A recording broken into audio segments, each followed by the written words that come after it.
शुरू करते हैं हम हमारा पाठ 7 शेर और सियार। बच्चों, ये कहानी है जिसमें एक सियार एक शेर की नकल करता है और अपने आप को मुसीबत में डाल लेता है।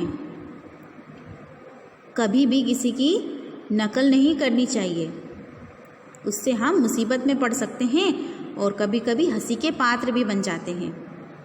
तो चलो इस पाठ को अपने शब्दों में कहानी बनाकर मैं आपको सुनाती हूँ और आपको अपने घर पर किताब से इस पाठ को पढ़ना है।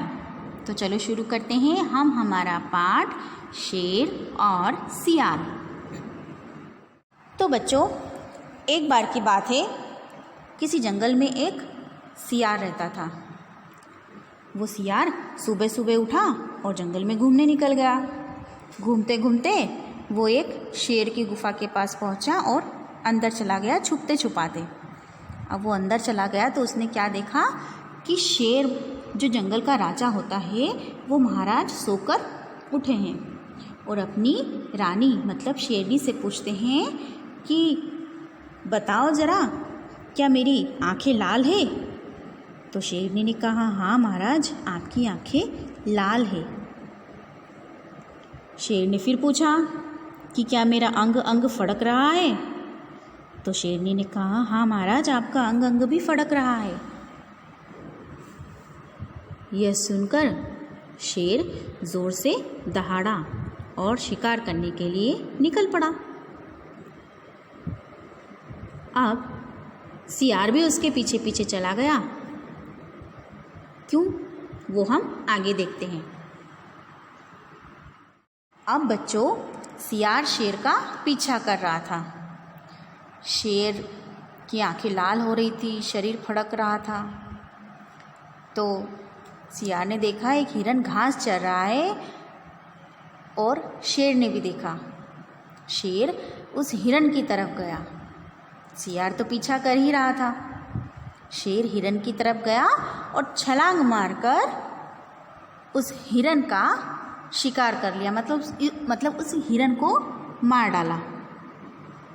सियार बड़ा खुश हुआ कि अच्छा, शेर की बहादुरी का राज ये है कि उसकी आंखें लाल है, उसका अंग अंग फड़क रहा है।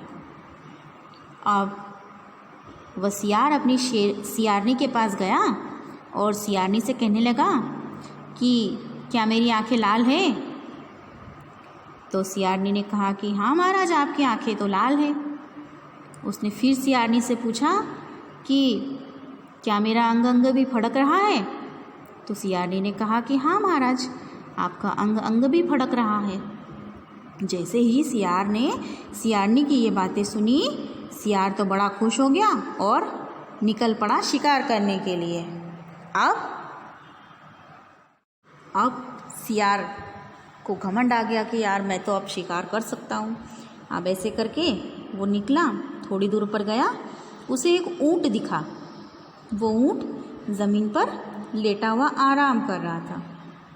सियार ने मन ही मन सोचा, अरे मुझे तो छलांग भी नहीं लगानी पड़ेगी। क्यों? क्योंकि ये तो ऑलरेडी लेटा हुआ है। और सियार ने जाकर उस ऊँट की पूँछ से अपनी पूँछ को बांध दिया। सियार को ये गलतफहमी थी बच्चों कि वो ऊँट का शिकार कर लेगा। सियार ने अपनी पूँछ से ऊँट की पूँछ को बांध दिया और ज़ोर से झटका दिया। अब ऊँट तो सियार से बहुत बड़ा था। ऊँट हड़बड़ाकर खड़ा हो गया। अब वो हड़बड़ाकर जब खड़ा हुआ तो बेचारा सियार उसकी पूँछ से झूल गया, क्योंकि ऊँट तो पहले ही बहुत बड़ा था और सियार बहुत छोटा था।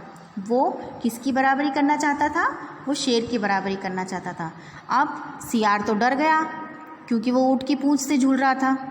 सियार ज़ोर ज़ोर से चिल्लाने लगा, बचाओ बचाओ बचाओ। उसकी आवाज़, किसकी? सियार की आवाज़ सियारनी ने सुनी और वो भागी भागी आई और ऊँट से विनती करने लगी कि आप सियार को छोड़ दीजिए। ऊँट ने सियार को अपनी पूँछ से छोड़ दिया। अब बच्चों सियार डर के मारे काँप रहा था और उसे काँपता हुआ देखकर सियारनी को हंसी आई और कहा, महाराज आपका अंग अंग तो अभी भी फड़क रहा है। अब ये सुनकर बेचारा सियार झेप गया। झेप गया का अर्थ होता है लजा गया, उसे शर्म आ गई। तो समझ आया? इस पाठ में एक सियार ने शेर की नकल करी, जबकि शेर खुद राजा होता है, शक्तिशाली होता है, लेकिन सियार इतना ताकतवर और शक्तिशाली नहीं होता है। लेकिन उसने फिर भी शेर की नकल करी और मुसीबत में पड़ गया और एक हंसी का पात्र बन गया। उसकी खुद अपनी ही सियारनी उस पर हंसने लगी। तो बच्चों, इस कहानी से हमें ये शिक्षा मिलती कि हमें किसी की नकल नहीं करना चाहिए, हमेशा सोच समझकर काम करना चाहिए। ठीक है, इस कहानी को मैंने अपने शब्दों में सुनाया है आपको, लेकिन आपको इस पाठ को अपने घर पर पढ़ना है और समझना है। ठीक है, धन्यवाद।